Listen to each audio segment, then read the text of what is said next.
اهدنا الصراط المستقيم.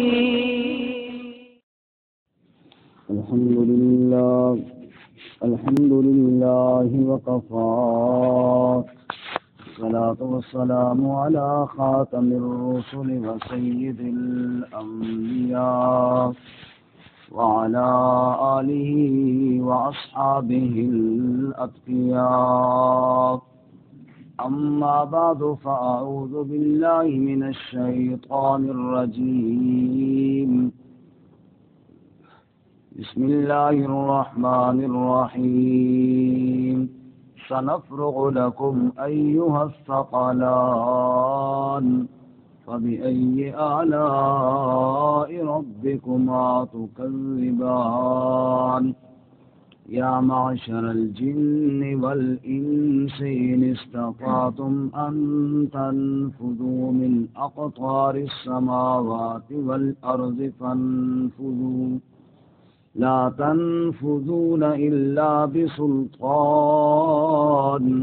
فبأي آلاء ربكما تكذبان؟ يرسل عليكما شواظ من نار ونحاس فلا تنتصران. فبأي آلاء ربكما تكذبان؟ سنفرغ لكم، ان قریب ہم فارغ ہو رہے ہیں تمہارے لیے، ایھا الثقلان، اے جن و انس، فبأي آلاء ربكما تكذبان، اس اپنے رب کی کون کون سی نعمتوں کو تم جھٹلاؤ گے؟ یا معشر الجن والانس، اے جنوں اور انسانوں کی جماعت، ان استطعتم، اگر تم استطاعت رکھتے ہو، ان تنفذوا من اقطار السماوات والارض، کہ تم نکل بھاگو آسمانوں اور زمین کے کناروں سے، تو فانفذوا، بھاگ جاؤ، لا تنفذون الا بسلطان، تم نہیں بھاگ سکتے مگر غلبے کے ساتھ۔ فبأي آلاء ربكما تكذبان، بس تم اپنے رب کی کون کون سی نعمتوں کو جھٹلاؤ گے؟ یرسل علیکما، چھوڑے جائیں گے تم پر، شواظ من نار، شعلے آگ کے، ونحاس اور دھواں، فلا تنتصران، بس تم ایک دوسرے کی مدد بھی نہ کر پاؤ گے۔ فبأي آلاء ربكما تكذبان، بس تم اپنے رب کی کون کون سی نعمتوں کو جھٹلاؤ گے؟ سبحان ربك رب العزة عما يصفون، وسلام على المرسلين، والحمد لله رب العالمين۔ اللهم صل على محمد وعلى آل محمد، كما صليت على إبراهيم وعلى آل إبراهيم إنك حميد مجيد۔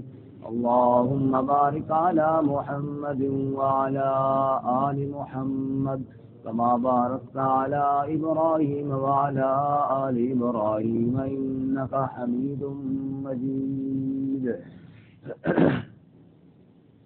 معزز سامعین، سورۃ الرحمن کا دوسرا رکوع آیت نمبر 31 سے لے کر 36 تک آپ کے سامنے تلاوت کی ہیں۔ اللہ رب العزت ان کے مطابق صحیح بیان کی توفیق عطا فرمائے اور ہمیں قرآن و سنت پر عمل کرنے کی توفیق عطا فرمائے۔ اس سے قبل آپ حضرات نے سنا کہ اس دوسرے مقام پر تخفیفات ہے، یعنی لگایا گیا ہے، یہ بھی قرآن پاک کا ایک مستقل موضوع ہے، جیسا کہ بشارات بھی قرآن پاک کا ایک موضوع ہے۔ گزشتہ سبق میں آپ حضرات نے سنا کہ کائنات کی ہر چیز کو فنا ہے، باقی صرف تیرے رب کی ذات کو رہنا ہے، اور اللہ کی وہ ذات ہے، آسمان زمین والے سب اس سے مانگتے ہیں۔ اسی بات کو آگے بڑھاتے ہوئے آج کی سبق میں فرمایا کہ اللہ تعالیٰ کی وہ ذات جو آسمان و زمین کا مالک ہے اسی نے تمہارا حساب بھی لینا ہے، اور کل تم نے اللہ کے سامنے حاضر بھی ہونا ہے۔ سنفرغ لکم ایھا الثقلان، لفظی معنی تو یہی ہے ان قریب ہم فارغ ہوں گے تمہارے لیے اے جن و انس۔ نعوذ باللہ اس کا مطلب یہ نہیں کہ اب اللہ تعالیٰ فارغ نہیں ہے، یہ ایک محاورہ ہے، جیسے بندہ کہتا ہے نا میں ابھی فارغ ہوتا ہوں تیرا بندوبست کرتا ہوں، مطلب یہ ہے کہ ان قریب تمہارا حساب ہونے والا ہے، یعنی اس دنیا کے نظام کو ہم ختم کر کے حساب کتاب لینے والے ہیں تمہارا، ورنہ اللہ تعالیٰ تو ہر وقت جو چاہے جو کر سکتے ہیں۔ ثقلان ثقیل کہتے ہیں وزنی اور بوجھل اور بھاری چیز کو، جنوں اور انس کو ثقلان اس لیے فرمایا کہ ان پر اللہ تعالیٰ نے اپنے احکامات کا بوجھ ڈالا ہے اور ان کو مکلف بنایا ہے احکامات الہیہ کا، اس لیے اللہ فرماتے ہیں کہ جو تمہیں حکم دیا اور تم نے وہ کہاں تک پورا کیا، ان قریب اس کا حساب دیتے ہیں۔ جیسے کہ دوسری جگہ اللہ فرماتے ہیں انہم یرونہ بعیدا ونراہ قریبا، یہ لوگ سمجھتے ہیں قیامت بہت دور ہے اور ہم تو اس کو دیکھ رہے ہیں کہ بہت قریب ہے۔ اور رسول اللہ صلی اللہ علیہ وسلم نے فرمایا انا والساعۃ کہاتین، کہ میں محمد صلی اللہ علیہ وسلم اور قیامت ایسے اکٹھے ہیں جیسے دو انگلیاں اکٹھی ہوتی ہیں، تو فرمایا قیامت تو بالکل قریب ہے، تو ان قریب ہم ان کا حساب کتاب لینے والے ہیں۔ فبأي آلاء ربكما تكذبان، تو اپنے رب کی کون کون سی نعمتوں کو جھٹلاؤ گے، یعنی کل تم نے حساب دینا ہے، کس کس نعمت کا انکار کرو گے، وہاں تو ہر ایک چیز کا تمہیں حساب دینا پڑے گا۔ من یعمل مثقال ذرۃ خیرا یرہ ومن یعمل مثقال ذرۃ شرا یرہ، ذرہ بھر نیکی بھی سامنے ہوگی اور ذرہ بھر برائی بھی سامنے ہوگی، تو تھوڑا انکار کرو، کس کس نعمت کا انکار کرو گے، کل ہر نعمت کے بارے میں تم نے حساب دینا ہے۔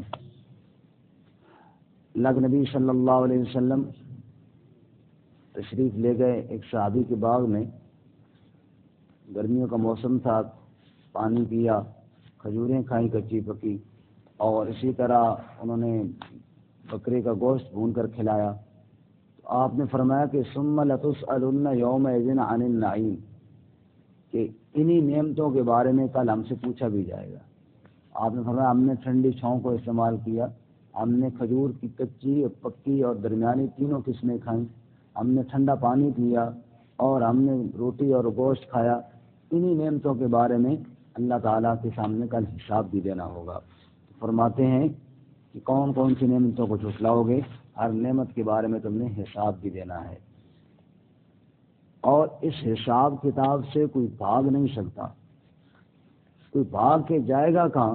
یا تو ایسی جگہ جائے نا جہاں اللہ کی ملک اور اللہ کی حکومت نہ ہو، ایسی جگہ تو ہے کوئی نہیں کہ جہاں اللہ کی حکومت نہ ہو، اس لیے اگلی آیت میں فرماتے ہیں کہ تم بھاگنا چاہو تو بھاگ بھی نہیں سکتے۔ فرماتے ہیں یا معشر الجن والانس، اے جن و انس کی جماعت، ان استطعتم، اگر تم استطاعت رکھتے ہو، اگر تمہارے بس میں یہ ہے، ان تنفذوا، کہ تم بھاگ جاؤ، من اقطار السماوات والارض، آسمانوں اور زمین کے کناروں سے اگر بھاگ سکتے ہو تو فنفذوا، بھاگ جاؤ۔ اگر بھاگ سکتے، حساب کتاب سے بچنا چاہتے ہو، پھر آسمان اور زمین کے کناروں سے باہر نکل جاؤ۔ تو کوئی نکل سکتا ہے جی؟ لا تنفذون، تم نہیں بھاگ سکتے، الا بسلطان، مگر غلبے کے ساتھ، ایسا غلبہ تمہارے پاس ہو، نعوذ باللہ من ذالک، کہ جناب تم اللہ کی ملک اور اللہ کی حکومت سے باہر نکلنا چاہو، تو پھر نکل سکتے ہو، ورنہ نہیں نکل سکتے۔ تو ایسا غلبہ کس کے پاس ہے کہ جو اللہ کی حکومت سے باہر نکل جائے؟ تو سلطان کا معنی ہوتا ہے غلبہ، اسی لیے بادشاہ کو بھی سلطان کہتے ہیں کہ وہ غالب ہوتا ہے، اور دلیل کو بھی سلطان کہتے ہیں، ما انزل اللہ بہا من سلطان، اللہ نے فرمایا کہ شرک پر اللہ نے کوئی دلیل نازل نہیں کی، سلطان کا معنی وہاں دلیل، کیونکہ دلیل والا بندہ بھی غالب ہوتا ہے، اس کے تو معنی اس کا غلبہ ہے، بادشاہ کو بھی غلبہ کہتے ہیں، غالب کہتے ہیں، اور دلیل کو بھی کہتے ہیں۔ تو فرمایا کہ تم بغیر ایسے غلبے کے کہ جو انسانوں کو آسمان زمین سے، یعنی اللہ کی حکومت سے باہر لے جائے، ایسے غلبے کے بغیر تم نکل نہیں سکتے، اور ایسا غلبہ کسی کے پاس ہے ہی کوئی نہیں، اللہ کی ملک کے اندر کوئی شریک ہی نہیں۔ اس لیے اللہ فرماتے ہیں ما یملکون من قطمیر، ایسا بڑا غلبہ تو دور کی بات ہے، کھجور کے چھلکے کا بھی مالک کوئی نہیں اللہ کے علاوہ، مالک صرف کون ہے؟ اللہ۔ اس لیے فرماتے ہیں لا تنفذون الا بسلطان، تم بھاگ نہیں سکتے مگر واضح غلبے کے ساتھ۔ فبأي آلاء ربكما تكذبان، تم اپنے رب کی کون کون سی نعمتوں کو چھٹلاؤ گے جب بھاگ بھی نہیں سکتے اور پیش بھی رب کے سامنے ہونا ہے اور ایک ایک چیز کا حساب بھی دینا ہے، پھر کیوں نہیں اللہ کا شکر ادا کرتے، پھر کیوں نہیں اللہ تعالیٰ کی اطاعت کرتے، پھر کیوں نہیں رب کے کلام قرآن مقدس پر عمل کرتے؟ یرسل علیکما شواظ من نار، وہ چھوڑ دیے جائیں گے تمہارے اوپر آگ کے شعلے۔ انسان پکڑا جائے گا اور مجرم بن جائے گا دن قیامت کے، اس سے بڑی ناکامی اور کوئی نہیں۔ دوزخ میں پیٹا جائے گا اور آگ کے شعلوں کے اندر پیٹا جائے گا۔ یرسل علیکما، چھوڑ دیے جائیں گے تم پر شواظ من نار، آگ کے شعلے، ونحاس اور دھواں، ولا تنتصران، بس کوئی ایک دوسرے کی مدد بھی نہ کر سکے گا۔ اور سورۃ الواقعہ میں فرماتے ہیں وَأَصْحَابُ الشِّمَالِ مَا أَصْحَابُ الشِّمَالِ فِي سَمُومٍ وَحَمِيمٍ وَظِلٍّ مِّن يَحْمُومٍ لَّا بَارِدٍ وَلَا كَرِيمٍ، جن کا اعمال نامہ الٹے ہاتھ میں دیا جائے گا ان کی حالت کیا ہوگی؟ وہ دھوئیں اور لو اور گرمی میں ہوں گے، اور دھوئیں کے سائے جن میں دم گھٹ رہا ہوگا ان سایوں کے اندر ہوں گے، لا بارد، جن میں ٹھنڈک کوئی نہیں ہوگی۔ ایسا سایہ میں تو ٹھنڈک کے لیے ہوتا ہے نا، وہاں گرمی اور دھواں اور اس کے اندر لو، اس کے اندر وہ ہوں گے۔ اللہ ہماری حفاظت فرمایا ونحاس، دھوئیں میں، ولا تنتصران، ایک دوسرے کی مدد نہ کر سکیں گے۔ نحاس کا ایک اور معنی تانبا، پگھلا ہوا بھی ہے، چونکہ وہ سزا بھی دی جائے گی، پگھلا ہوا تانبا بھی اوپر ڈالا جائے گا۔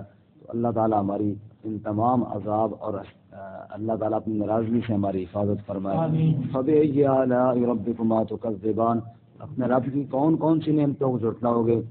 ایک تو مطلب یہ ہے اس کا کہ جب اتنا سخت عذاب ملنے والا ہے تو انکار نہ کرو اللہ کی نعمتوں کا، کون کون سی نعمتوں کو جھٹلاؤ گے؟ کل حساب دینا ہے۔ دوسرا مطلب یہ ہے کہ اللہ تعالیٰ نے تمہیں بتا دیا کہ یہ سزائیں ملنے والی ہیں، وقت سے پہلے اطلاع دے دینا یہ بھی اللہ کی نعمت ہے۔ وقت سے پہلے اللہ نے بتا دیا کہ سنبھل جاؤ، یہ بھی اللہ کی نعمت ہے۔ تو اللہ کی کون کون سی نعمتوں کو جھٹلاؤ گے؟ اللہ عمل کی توفیق عطا فرمائے۔ ترجمہ دوبارہ سنیں۔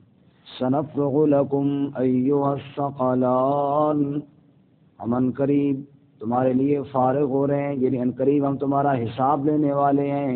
اے جن و انس، فبأي آلاء ربكما تكذبان، بس اپنے رب کی کون کون سی نعمتوں کو تم جھٹلاؤ گے؟ یا معشر الجن والانس، اے جنوں انسانوں کی جماعت، ان استطعتم، اگر تم استطاعت رکھتے ہو، ان تنفذوا من اقطار السماوات والارض فانفذوا، کہ بھاگ جاؤ تم آسمانوں اور زمین کے کناروں سے تو بھاگ جاؤ۔ لا تنفذون الا بسلطان، تم نہیں بھاگ سکتے مگر واضح غلبے کے ساتھ۔ فبأي آلاء ربكما تكذبان، بس اپنے رب کی کون کون سی نعمتوں کو تم جھٹلاؤ گے؟